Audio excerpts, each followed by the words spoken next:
Le silence pesait plus lourd que le rôti sur la table. Un silence assourdissant qui résonnait dans chaque recoin de notre salle à manger parisienne. Ce n'était pas le silence paisible d'une contemplation partagée, ni le calme feutré d'une soirée réussie. Non, c'était une absence de son chargée d'une tension palpable, une chape de plomb invisible qui écrasait l'atmosphère, rendant chaque respiration difficile, chaque mouvement lourd, chaque rire étouffé, chaque chuchotement complice, chaque regard échangé entre les membres de ma famille me transperçait comme des aiguilles glacées, s'enfonçant profondément dans ma chair et mon âme, atteignant les recoins les plus sensibles de mon être, là où la douleur se nichait. J'étais là, au bout de la grande table en bois massif, une pièce maîtresse héritée de mes grands-parents, témoin silencieux de tant de joies passées, de tant de réunions familiales chaleureuses, mais je me sentais plus étranger que jamais, un fantôme invisible dans ma propre maison, un observateur impuissant de ma propre déchéance, de ma propre exclusion, de ma propre solitude. Mon assiette, autrefois un symbole d'abondance et de partage, de repas joyeux et de conversations animées, restait pleine, intouchée, ses mets délicats, me semblant aussi insipides que la poussière, aussi fades que le vide qui m'habitait. Mon verre, vide, reflétait le néant de ma présence, l'absence totale de ma joie de vivre, de mon étincelle, de ma raison d'être. Mon cœur, lui, était une coquille brisée, vidée de toute substance, un organe qui battait encore par pure inertie, sans passion ni espoir, juste pour maintenir une existence que je trouvais de plus en plus insupportable, une torture quotidienne. C'était le dîner d'anniversaire de ma belle-fille, Chloé, qui célébrait ses 25 printemps aujourd'hui. 25 ans, un quart de siècle. Un âge où la vie devrait éclater de promesses et de bonheur, où l'avenir se dessine avec des couleurs vives et des rêves audacieux, où tout semble possible. Et elle rayonnait, oui, elle rayonnait d'une lumière que je ne pouvais plus atteindre, un éclat qui me semblait lointain et inaccessible, un sourire éclatant illuminant son visage, ses yeux pétillants de jeunesse et d'insouciance, ignorant la tempête qui faisait rage en moi, la tragédie qui se jouait sous ses yeux. Elle était entourée de sa mère, ma femme Isabelle, dont le regard fuyant me trahissait une souffrance silencieuse, une résignation que je ne pouvais plus supporter de voir, de son frère, Thomas, dont la loyauté envers sa sœur était inébranlable, et de ses grands-parents maternels, Madame Dubois et son mari, dont la présence était une constante piqûre de rappel de mon statut d'exclu, de mon rôle et paria de mon isolement. Ils formaient un cercle chaleureux, un îlot de bonheur dont j'étais irrémédiablement exclu, un tableau familial idyllique dont j'étais la tache, l'ombre indésirable, le grain de sable qui enrayait la machine, le dissonant dans une symphonie. J'étais un simple spectateur, un intrus, un paria, un étranger dans ma propre famille, un homme sans place. Depuis des mois, cette froideur m'enveloppait, une chape de glace qui s'épaississait chaque jour un peu plus, me coupant du monde que j'avais patiemment construit, brique par brique, amour par amour, sacrifice par sacrifice, avec tant d'efforts et de dévouement. Un mur invisible, fait de non-dits et de jugements silencieux, s'était érigé entre nous, infranchissable, implacable, me laissant seul face à mes pensées, mes remords, mes regrets, mes tourments intérieurs. La raison de cette mise au banc, une phrase, lancée un soir de dispute, qui résonnait encore dans les profondeurs de mon âme comme un glas funèbre, martelant ma conscience, une mélodie macabre, qui ne cessait de jouer en boucle, me rappelant sans cesse ma faute, mon sacrifice, ma décision. Ne l'emmène pas à notre Noël. Ces mots, prononcés par mon gendre, le mari de Chloé, avaient été un coup de poignard, non pas pour moi directement, mais pour ma fille, Isabelle. C'était lors d'une conversation téléphonique qu'elle avait eue avec lui, une conversation que j'avais involontairement entendue, chaque mot s'imprimant dans ma mémoire, avec une clarté douloureuse, et dont les échos résonnaient encore dans mon esprit, me hantant jour et nuit, sans répit. « Ne l'emmène pas à notre Noël », avait-il répété, sa voix empreinte d'une froideur que je n'aurais jamais cru possible de sa part, une indifférence qui me glaçait le sang, qui me transperçait. Ma fille, Isabelle, avait alors compris ce qu'il cachait, ce que nous cachions, ce que je cachais. Le voile de l'ignorance, ou plutôt de la dénégation, commençait à se déchirer, révélant une vérité que j'avais désespérément tenté de dissimuler, de protéger, de garder enfouie. C'était ma belle-mère, Madame Dubois, qui avait semé la graine de cette discorde, une femme dont la langue était plus acérée qu'une lame, un venin distillé avec une précision chirurgicale, chaque mot imprégné d'une intention malveillante, d'une volonté de nuire, de détruire. Elle parlait d'Isabelle, ma femme, la femme que j'aimais d'un amour inconditionnel, celle pour qui j'avais tout sacrifié, mes rêves, mes ambitions, ma propre identité, tout ce que j'étais, tout ce que je possédais. Mais ce qu'elle disait n'était pas la vérité, pas toute la vérité. Et ce mensonge insidieux, cette demi-vérité perfide, avait empoisonné chaque recoin de notre vie, chaque interaction, chaque pensée, transformant notre foyer en un champ de mines émotionnelles, où chaque pas pouvait déclencher une explosion de douleur, de reproches, de suspicions. J'avais essayé désespérément de parler, d'expliquer, de me défendre, de déconstruire cette toile d'araignée de calomnie qui s'était tissée autour de nous, nous emprisonnant dans ces fils invisibles, nous étouffant, en vain. Leurs regards étaient des lames affûtées, leur silence des condamnations sans appel, des verdicts prononcés sans procès, sans la moindre chance de réplique, sans la possibilité de se justifier, de se défendre. Chloé, ma belle-fille, celle que j'avais élevée comme ma propre fille depuis ses 5 ans, celle que j'avais aimée et protégée plus que tout, me regardait maintenant avec une distance glaciale, une indifférence qui me déchirait l'âme, une douleur plus vive que n'importe quelle blessure physique, une trahison que je ne pouvais pas supporter, que je ne pouvais pas comprendre. Ses yeux, autrefois remplis d'amour, de confiance et d'admiration, étaient maintenant des miroirs reflétant le mépris, le doute et une profonde déception, une image insoutenable de ce que j'étais devenu à leurs yeux, de l'homme que j'étais censé être. Chaque jour qui passait était une torture psychologique, chaque repas partagé, un supplice insoutenable, une épreuve à endurer, une humiliation constante, une descente aux enfers. Je me sentais étouffé par cette injustice criante, par ce poids écrasant de leur jugement implacable, par cette solitude abyssale qui me rongeait de l'intérieur, me consumant lentement mais sûrement, jour après jour. Je voyais Isabelle, ma femme, essayer de faire bonne figure, de maintenir une façade de normalité, de préserver les apparences pour le bien de la famille, pour ne pas briser ce qui restait de notre unité, de notre lien. Mais je savais qu'elle souffrait aussi en silence, rongée par cette accusation infondée qui la rabaissait et la salissait, la transformant en coupable, aux yeux de ses propres enfants, de sa propre mère, de la société. Elle ne comprenait pas pourquoi je ne me battais pas plus fort pour nous, pour notre honneur, pour la vérité. Mais comment se battre contre des fantômes, contre des mots qui avaient pris racine dans leurs esprits, devenant des vérités inébranlables, des dogmes incontestables, des certitudes absolues? Comment lutter contre une conviction aussi profondément ancrée, aussi aveugle, aussi injuste? Ce soir, alors que Chloé, inconsciente du drame qui se jouait, soufflait ses bougies d'anniversaire, son visage illuminé par la flamme vacillante, je me suis promis que ça allait changer. Je ne pouvais plus vivre dans cette prison de silence, de reproches et de suspicions. J'allais briser ce mur d'incompréhension coûte que coûte, quel qu'en soit le prix, quelles qu'en soient les conséquences. Je devais la vérité, non seulement pour moi, pour ma propre paix intérieure, pour ma dignité bafouée, pour ma réputation, mais aussi pour Isabelle, pour son honneur bafoué, pour qu'elle retrouve sa place légitime, et paradoxalement, pour notre famille tout entière, pour qu'elle puisse enfin se reconstruire sur des bases saines, sur la vérité, sur la confiance. Le moment était venu.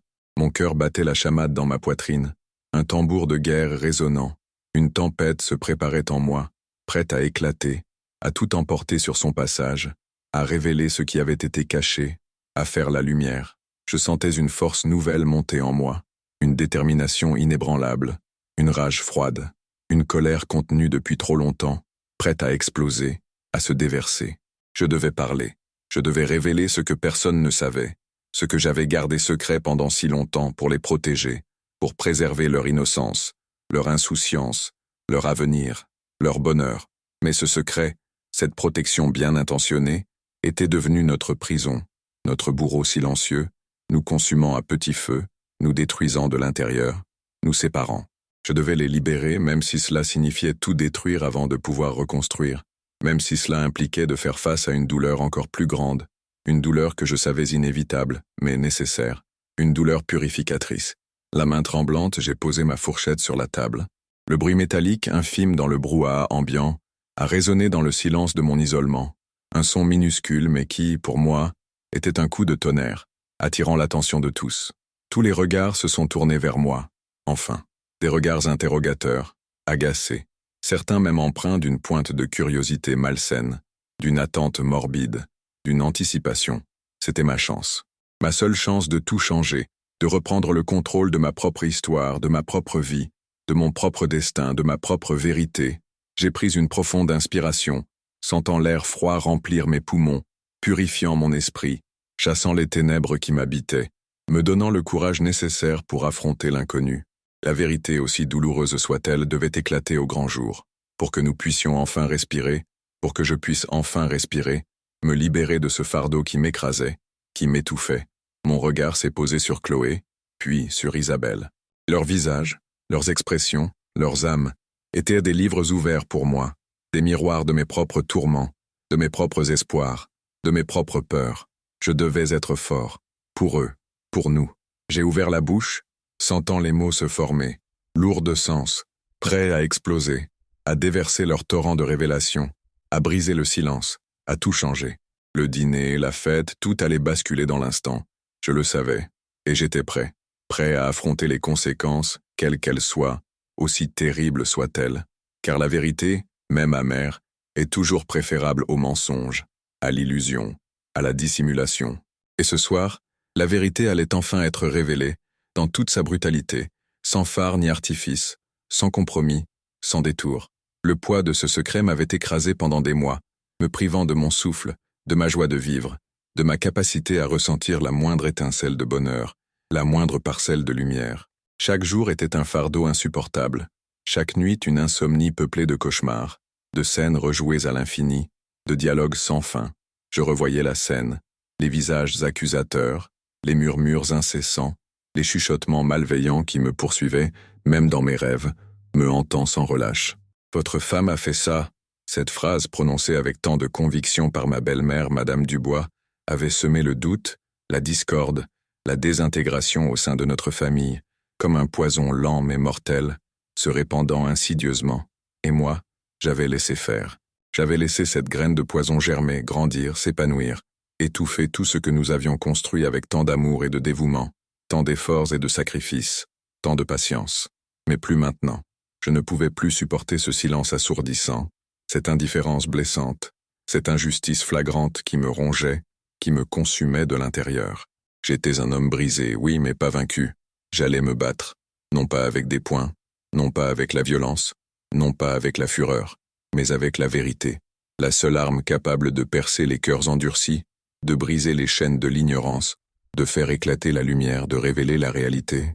J'ai regardé ma belle-mère, Madame Dubois, celle qui avait allumé la mèche de cette bombe à retardement, celle qui avait orchestré cette machination, cette calomnie. Son visage était impassible, ses yeux perçants, emplis d'une satisfaction malsaine, d'un plaisir évident à me voir souffrir, à me voir m'enfoncer. Elle savourait ma détresse, ma solitude, ma déchéance, pensant avoir gagné la partie, avoir triomphé. Elle pensait avoir triomphé, mais elle se trompait lourdement.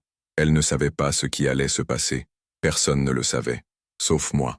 Et bientôt, tout le monde le saurait, dans toute sa cruauté, dans toute sa vérité, dans toute sa brutalité. Le moment était venu de lever le voile, de déchirer le tissu des mensonges et des illusions qui nous enveloppaient, de faire tomber les masques, de révéler la vérité, aussi choquante, aussi dérangeante soit-elle, aussi douloureuse puisse-t-elle être, aussi difficile à accepter. Mon cœur battait à tout rompre, un tambour de guerre résonnant dans ma poitrine, mais ma voix serait ferme, inébranlable. Ma détermination, inébranlable. J'allais parler, et ils allaient m'écouter, qu'ils le veuillent ou non, qu'ils le désirent ou non. Pour la première fois depuis des mois, j'allais être entendu, ma voix allait porter, elle allait résonner, elle allait être écoutée. Et ce serait le début d'une nouvelle ère, une ère de vérité, une ère de réconciliation ou de destruction totale. Mais au moins, ce serait la fin de ce purgatoire, la fin de cette torture silencieuse, la fin de cette vie de fantôme, de cette existence vide de sens, de cette souffrance. Je me suis redressé, sentant chaque muscle de mon corps se tendre, chaque fibre de mon être se préparer au combat, à l'affrontement, à la confrontation. Le souffle court, mais l'esprit clair, aiguisé comme une lame, prêt à trancher dans le vif, à révéler l'essentiel. Le moment était venu, le silence était palpable, l'attente insoutenable, presque suffocante. Tous les yeux étaient rivés sur moi, leurs expressions variant de l'agacement à la curiosité, de l'incrédulité à l'hostilité, de la surprise à la colère, mais aucune trace de compassion. C'était bien, je n'en avais pas besoin. J'avais besoin de leur attention, et je l'avais, j'allais l'utiliser, pour tout changer, pour toujours. La vérité allait éclater, et rien ne serait plus jamais comme avant. La table, autrefois un lieu de rassemblement joyeux, de rires et de partage, de bonheur familial, était devenue une arène, et moi, le gladiateur solitaire, prêt à affronter les fauves de l'ignorance et du jugement, de l'aveuglement, de la haine. Chaque seconde qui s'écoulait était une éternité, chaque battement de mon cœur, un compte à rebours vers l'inconnu, vers un avenir incertain mais nécessaire, vers une libération. Je dois vous dire quelque chose. Ma voix, étonnamment stable malgré la tempête qui faisait rage en moi, a brisé le silence oppressant, résonnant dans la pièce comme un coup de tonnerre, attirant tous les regards sur moi. Les regards, déjà intenses, se sont intensifiés davantage. Certains empreints d'une curiosité morbide, d'autres d'une hostilité à peine voilée, d'une colère contenue, d'une impatience.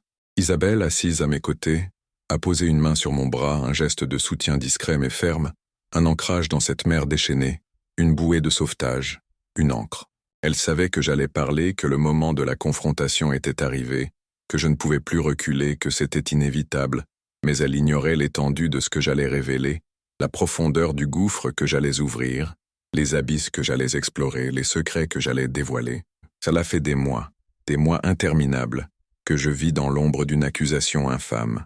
Une accusation qui a brisé notre famille, qui a semé la discorde, la méfiance et le ressentiment entre nous, nous éloignant les uns des autres, nous divisant. Une accusation lancée par vous, Madame Dubois, avec une cruauté calculée, une froideur déconcertante, une malice évidente, et acceptée sans la moindre question, sans le moindre doute, par le reste d'entre vous, sans aucune vérification. J'ai pointé ma belle-mère du doigt, mon geste lent et délibéré, ma voix chargée d'une gravité solennelle, d'une autorité nouvelle, d'une détermination. Son visage s'est figé, ses lèvres se sont pincées, trahissant une nervosité sous-jacente, une peur naissante, une inquiétude. Vous avez dit, avec une conviction glaçante, « Votre femme a fait ça », vous parliez de l'incident du fonds de dotation de Chloé, le fonds qu'elle devait recevoir à ses 25 ans et qui a mystérieusement disparu, s'évaporant dans la nature, sans laisser de traces, sans explication. Un murmure a parcouru la table, un frisson d'incompréhension et de malaise, une onde de choc, une surprise générale. Chloé, les yeux écarquillés, m'a regardé, son visage pâle trahissant une profonde trahison, une douleur insoutenable, une confusion. Son frère, Thomas, a serré les poings, prêt à défendre sa sœur, prêt à en découdre, prêt à se battre. Vous avez insinué, avec une perfidie sans nom, qu'Isabelle avait volé cet argent, qu'elle avait trahi la confiance de sa propre fille, la chair de sa chair, son propre sang, son propre enfant. Vous avez nourri cette idée jour après jour, goutte après goutte, jusqu'à ce qu'elle devienne une vérité incontestable, une certitude inébranlable dans vos esprits, une réalité que personne n'osait remettre en question, une évidence. J'ai fait une pause dramatique, laissant mes mots s'imprégner, s'enfoncer dans leur conscience, les laissant mariner dans le doute, dans la réflexion. Mais ce n'est pas la vérité, pas du tout. Isabelle n'a jamais touché à cet argent. Elle n'a jamais trahi Chloé. Elle est innocente de tout ce dont vous l'avez accusée. Les visages autour de la table affichaient un mélange complexe de scepticisme, de colère et d'incrédulité, de confusion, de surprise. C'est un mensonge et honté, a crié ma belle-mère, sa voix perçante, brisant le silence, une fureur incontrôlable, une rage aveugle. Isabelle était la seule à avoir accès au compte. Elle a tout dépensé pour ses caprices, pour ses folies. Faux. J'ai frappé la table du poing, un geste qui a surpris tout le monde, y compris moi-même, par sa violence inattendue, par la force de ma colère, par la détermination. Le bruit a claqué dans l'air faisant sursauter les convives, les tirant de leur torpeur, les ramenant à la réalité. Isabelle n'a pas touché un centime de ce fonds, parce que c'est moi qui l'ai fait. C'est moi qui ai utilisé cet argent. Un silence de mort est tombé, plus lourd que jamais, plus oppressant que tout ce que j'avais connu, plus profond. Les yeux de Chloé se sont remplis de larmes, des larmes de trahison, de douleur, de confusion, de choc, ceux d'Isabelle de stupéfaction, d'une incompréhension totale, d'une surprise mêlée d'effroi, d'une révélation. Thomas s'est levé d'un bond, son visage déformé par la confusion, par la colère, par l'incrédulité, par la trahison. « Quoi, papa? De quoi tu parles? Qu'est-ce que tu racontes ?» Sa voix était un mélange de choc et de reproche, d'une douleur évidente. « Je parle de la vérité, Thomas, la vérité que j'ai cachée pendant trop longtemps. La vérité qui a détruit ma relation avec vous tous, qui a empoisonné nos vies, qui nous a tous fait souffrir, qui nous a séparés. J'ai regardé Chloé, son visage pâle, ses yeux fixés sur moi, cherchant une explication, une échappatoire, une raison à l'impensable, à l'inconcevable. Chloé, je sais que c'est difficile à entendre, mais le fonds de dotation, je l'ai utilisé. Les larmes ont commencé à couler sur ses joues, traçant des sillons sur sa peau, des marques de douleur, des cicatrices. Mais pourquoi? Pourquoi aurais-tu fait ça? Pourquoi m'aurais-tu trahi? Sa voix était un murmure brisé, à peine audible, un sanglot étouffé, un cri de douleur. Pour te sauver, Chloé, pour te sauver de toi-même. Le choc était palpable, une onde de stupeur traversant l'assemblée, les laissant tous sans voix, figés, immobiles. Ma belle-mère s'est effondrée sur sa chaise, le visage livide, comme si elle venait de recevoir un coup fatal, une révélation insoutenable, une vérité dévastatrice. Isabelle m'a serré le bras plus fort, son regard interrogateur, cherchant à comprendre le sens de mes paroles, la logique derrière mon sacrifice, la raison de mon silence. Il y a 3 ans, Chloé, tu as eu des problèmes, de très gros problèmes, des dettes de jeu colossales, des fréquentations douteuses, des personnes dangereuses qui te menaçaient, qui te mettaient en danger. Tu étais au bord du gouffre, au bord de la destruction, de l'anéantissement, de la perdition. Tu as même failli te retrouver en prison pour une affaire de chèque sans provision, une escroquerie qui aurait ruiné ta vie, ton avenir, ta réputation, ta dignité. Chloé a secoué la tête, niant farouchement, mais ses yeux trahissèrent la vérité, une vérité qu'elle avait enfouie au plus profond d'elle-même, qu'elle avait tenté d'oublier, de refouler. J'ai découvert tout ça par hasard, en fouillant dans tes affaires, poussé par une intuition, un pressentiment, une inquiétude. Tu étais désespéré, au fond du trou, sans issue, sans espoir. Tu m'as supplié de t'aider, de ne rien dire à ta mère, de garder ton secret, de le protéger à tout prix, de le dissimuler. Tu avais peur de la décevoir, de la blesser, de briser son cœur, de la voir souffrir, de la perdre. J'ai senti ma gorge se serrer, les mots devenant difficiles à prononcer, chargés d'une émotion intense, d'une douleur profonde. J'ai promis de t'aider. J'ai promis de garder ton secret, de le protéger coûte que coûte. Et pour te sortir de ce pétrin, pour payer tes dettes, pour effacer tes traces, pour te donner une chance de te reconstruire, de te réhabiliter, de retrouver ta vie, j'ai dû trouver une somme d'argent considérable et vite. J'ai regardé ma belle-mère, son visage déformé par la colère et l'incrédulité, par la honte, par la fureur. Le fonds de dotation de Chloé était la seule solution rapide, la seule issue possible, la seule bouée de sauvetage, la seule échappatoire. J'ai pris cet argent. J'ai tout utilisé pour te protéger, Chloé, pour te donner une seconde chance, une nouvelle vie, un nouveau départ, une nouvelle opportunité. Les visages autour de la table étaient un mélange complexe de choc, de confusion, de colère et de trahison, de déception, de surprise. « C'est impossible !» a crié ma belle-mère, reprenant ses esprits, sa voix stridente, perçante. « Chloé n'aurait jamais fait ça. C'est une sainte. Si, elle l'a fait, Madame Dubois, et je l'ai couverte. J'ai pris la décision de le faire seule, sans en parler à Isabelle, pour la protéger, elle aussi.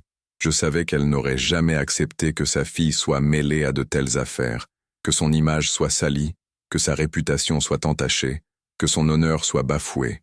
Et je savais qu'elle n'aurait jamais voulu que l'argent de Chloé soit utilisé de cette manière, pour des dettes de jeu, pour des folies, pour des erreurs. Mon regard s'est posé sur Isabelle. Ses yeux étaient remplis de larmes, mais aussi d'une compréhension nouvelle, d'une lumière qui s'allumait enfin, d'une révélation, d'une clarté.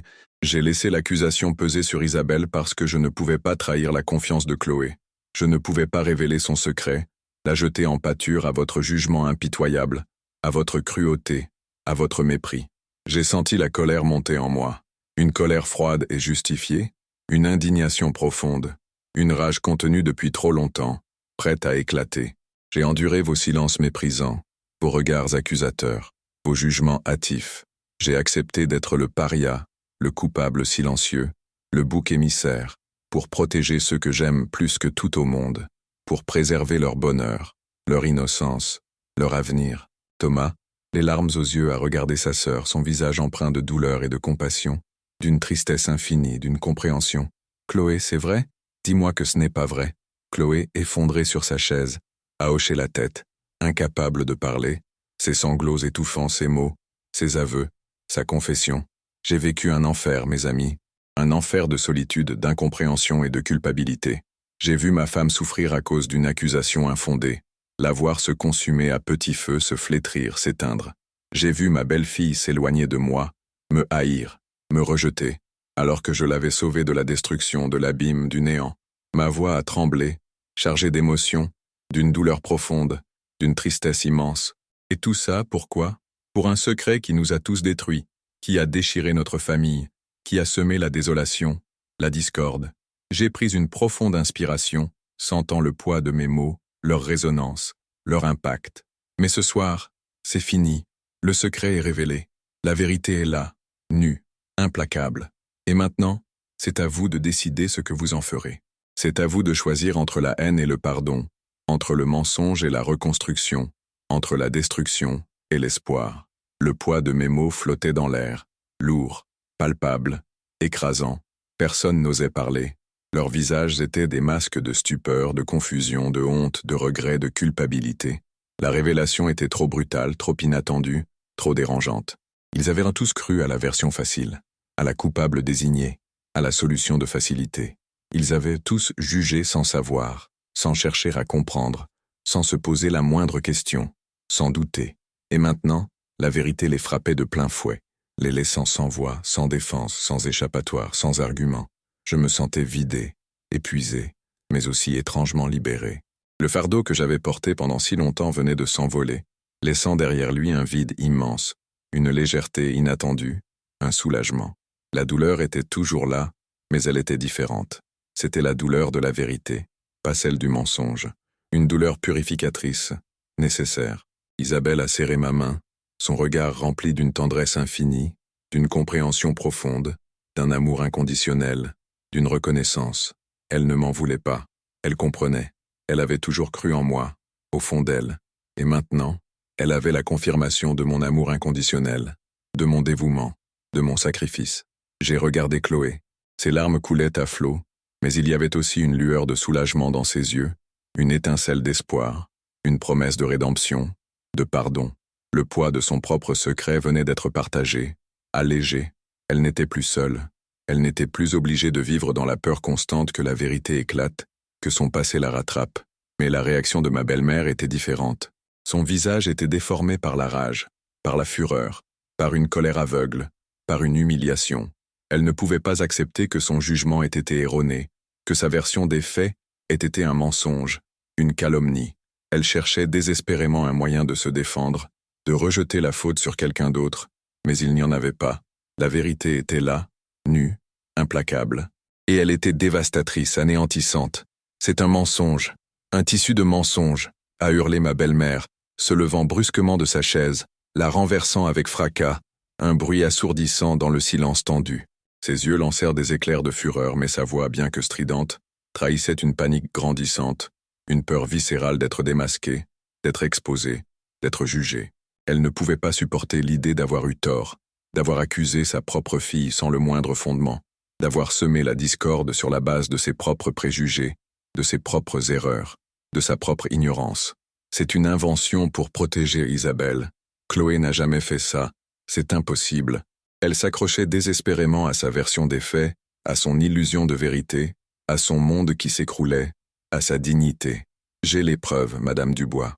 J'ai sorti de ma poche intérieure une petite clé USB, un objet insignifiant en apparence, mais lourd de révélations, de vérités explosives, de faits irréfutables. Les relevés bancaires détaillés, les courriers des huissiers de justice, les menaces des créanciers, les messages échangés, tout est là, enregistré, daté, incontestable. J'ai tout gardé, précieusement, au cas où la vérité devrait un jour éclater, au cas où je devrais me défendre, au cas où tout cela serait nécessaire. Le silence est revenu, plus lourd encore, un silence de mort qui pesait sur chaque âme présente, un silence qui en disait long, qui était éloquent. Le visage de ma belle-mère est devenu cendre, ses traits se sont figés dans une expression de terreur, de défaite, de désespoir. Elle savait que je ne bluffais pas. Elle savait que la vérité était là, incontestable, irréfutable, prête à la consumer, à la détruire, à la démasquer. Chloé, qui était restée prostrée, le visage enfoui dans les mains, a levé la tête. Ses yeux, rouges et gonflés par les larmes, se sont posés sur la clé USB, puis sur moi, cherchant une confirmation, une explication, une justification, une raison. Papa, sa voix était à peine un murmure, un souffle brisé, un son déchirant, un sanglot. Je suis tellement désolé. Pour tout, elle a éclaté en sanglots, un sanglot profond, déchirant, mais aussi étrangement libérateur, un cri de soulagement, de délivrance. C'était le cri d'une âme tourmentée qui trouvait enfin le chemin de la rédemption, de la paix, de la guérison. Thomas s'est approché d'elle, l'a prise tendrement dans ses bras, la serrant fort, lui offrant un réconfort silencieux, un soutien inconditionnel. « Pourquoi tu n'as rien dit, Chloé? Pourquoi tu nous as caché ça? Pourquoi nous as-tu laissé croire le pire ?» Sa voix était pleine de douleur, mais aussi d'une compassion infinie, d'un amour fraternel inébranlable, d'une compréhension profonde. « J'avais honte, Thomas. J'avais tellement honte de mes erreurs, de mes faiblesses.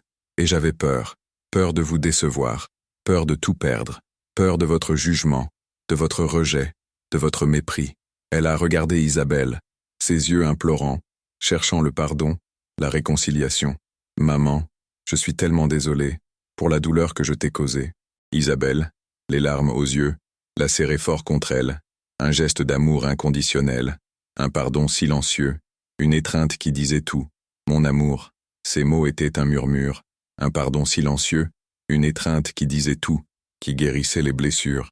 La scène était déchirante mais nécessaire. C'était le début de la guérison, le premier pas vers la réconciliation, vers un avenir meilleur, vers la paix. Et vous, Madame Dubois, vous avez préféré croire au pire. Vous avez préféré détruire notre famille, la déchirer de l'intérieur, plutôt que de chercher la vérité, de vous poser la moindre question, le moindre doute, la moindre interrogation. J'ai senti une pointe d'amertume dans ma voix, une rancœur tenace, une colère froide, une injustice. Vous avez jugé Isabelle, vous l'avez condamnée sans appel, sans la moindre preuve, juste sur des rumeurs infondées et des préjugés tenaces, sur votre propre aveuglement, sur votre propre haine. Ma belle-mère a reculé, son visage se tordant de rage et de honte, une expression de défaite gravée sur ses traits, de résignation, de culpabilité. Elle n'avait plus de mots, elle était démasquée, et c'était insupportable pour elle, une humiliation publique, une chute, une déchéance. Et moi, j'ai laissé faire, j'ai laissé cette injustice s'installer, s'enraciner. J'ai laissé ma femme souffrir en silence, la voir se consumer à petit feu. J'ai laissé ma belle-fille s'enfoncer dans la culpabilité, la voir se haïr. J'ai regardé Isabelle, mes yeux remplis de remords, de regrets, de tristesse. Je suis désolé, ma chérie. Je n'aurais jamais dû te laisser porter ce fardeau seul. J'aurais dû parler plus tôt, affronter la vérité, te protéger.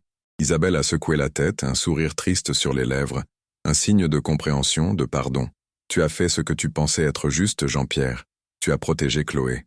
Et je t'en suis reconnaissante. Ces mots ont été un baume sur mon cœur blessé, une caresse apaisante, une libération, une guérison. C'était la première fois qu'elle prononçait mon prénom avec une telle tendresse, une telle compréhension, depuis des mois, depuis des années, depuis le début de cette épreuve. La tension dans la pièce était insoutenable, palpable, presque électrique. Chloé, toujours dans les bras de son frère, a soudainement pâli, son visage devenant livide, ses lèvres exsangues, ses yeux vitreux. Ses yeux se sont révulsés, roulant dans leurs orbites. « Chloé !» a crié Thomas, la secouant doucement, la panique dans la voix, la peur dans les yeux. Elle a vacillé, puis s'est effondrée, inanimée, son corps s'écroulant mollement, sans vie, sans réaction. Un cri perçant a retenti dans la pièce, celui d'Isabelle, un cri de douleur, de désespoir. Isabelle s'est précipitée vers sa fille, le visage décomposé par l'angoisse, par la peur la plus primaire, par la terreur. « Chloé ! Chloé, réponds-moi !» La panique a envahi la pièce, se propageant comme une traînée de poudre, contaminant tout le monde, semant le chaos. Thomas a essayé de la réanimer, de lui parler, de la secouer, désespérément, sans succès. Ma belle-mère, malgré son choc et sa défaite, a réagi instinctivement, appelant les urgences d'une voix tremblante, sa façade de froideur brisée, sa dignité envolée. J'étais là, impuissant, regardant la scène se dérouler sous mes yeux, le cœur serré, la gorge nouée, les larmes aux yeux. La vérité avait éclaté, et elle avait eu des conséquences dévastatrices, imprévues, douloureuses.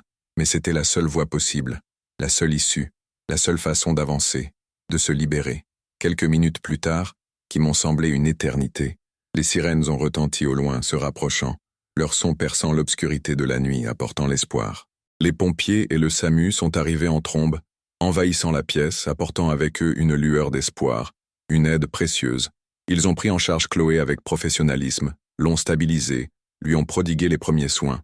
Elle avait fait un malaise vagal probablement dû au choc émotionnel intense qu'elle venait de subir, à la libération de son secret, à la tension accumulée.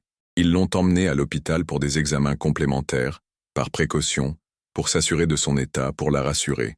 Isabelle et Thomas sont partis avec elle, leurs visages marqués par l'inquiétude, par la fatigue, par le soulagement, par l'émotion. La pièce s'est vidée, ne laissant que ma belle-mère et moi.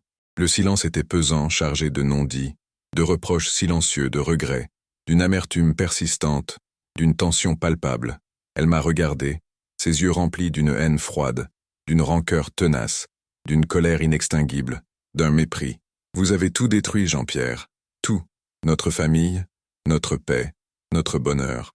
Sa voix était un sifflement, un murmure venimeux, un poison, une accusation. Non, Madame Dubois, j'ai révélé la vérité. C'est vous qui avez tout détruit en semant le mensonge, la discorde et la calomnie. Je me suis levé, sentant une force nouvelle m'envahir, une détermination inébranlable, une clarté d'esprit, une conviction. Et maintenant, il est temps de reconstruire, avec la vérité, sur des bases solides. J'ai ramassé la clé USB, la serrant dans ma main, un symbole de ma victoire, de ma vérité, de ma libération. Je vous laisse réfléchir à tout ça, à vos actions, à vos paroles. Je suis sorti de la maison, laissant ma belle-mère seule avec ses pensées, ses remords, et la vérité implacable, la laissant face à ses démons, à sa conscience. L'air frais et vivifiant de la nuit parisienne a balayé mon visage, purifiant mon esprit, lavant les dernières traces de la tension, de la douleur. Je me sentais épuisé, vidé de toute énergie, mais aussi étrangement en paix, un calme inattendu m'envahissant, une sérénité retrouvée, une légèreté. Le chemin serait long, semé d'embûches, de doutes et de douleurs, de défis à surmonter, d'obstacles à franchir. Mais au moins, nous avions une chance de reconstruire, de pardonner, de guérir les blessures profondes, de panser les plaies, de se réconcilier. La vérité, aussi douloureuse soit-elle, était le seul fondement solide sur lequel bâtir un avenir plus juste, plus honnête, plus serein. J'ai sorti mon téléphone, j'ai envoyé un message à Isabelle, un simple mot, « Je suis là, je vous attends à l'hôpital ». Je savais que ce n'était que le début d'une nouvelle ère pour notre famille, une ère de vérité, de vulnérabilité, et je l'espérais de tout mon cœur, de réconciliation, de paix. Le poids de l'injustice s'était envolé, remplacé par l'incertitude de l'avenir. Mais pour la première fois depuis longtemps, j'avais de l'espoir. L'espoir que ma famille puisse enfin me voir, non pas comme un fantôme, mais comme l'homme que j'étais vraiment. Un homme qui avait fait des erreurs, oui, mais qui avait toujours agi par amour, par dévouement, par sacrifice. Un homme qui avait porté un lourd secret pour protéger ceux qui l'aimaient plus que tout. Un homme qui, enfin, avait trouvé la force de révéler la vérité, même si cela signifiait tout faire exploser, tout remettre en question, tout risquer, tout perdre. Et maintenant, nous allions affronter les conséquences ensemble, en tant que famille. Une famille brisée, certes, mais une famille qui avait une chance de se reconstruire sur des bases solides, des bases de vérité et de pardon. La nuit était profonde, mais une lueur d'espoir brillait à l'horizon, une promesse de jours meilleurs, de lendemains plus sereins, de bonheur retrouvé. Le chemin serait long, mais je n'étais plus seul, et ça, c'était le plus important.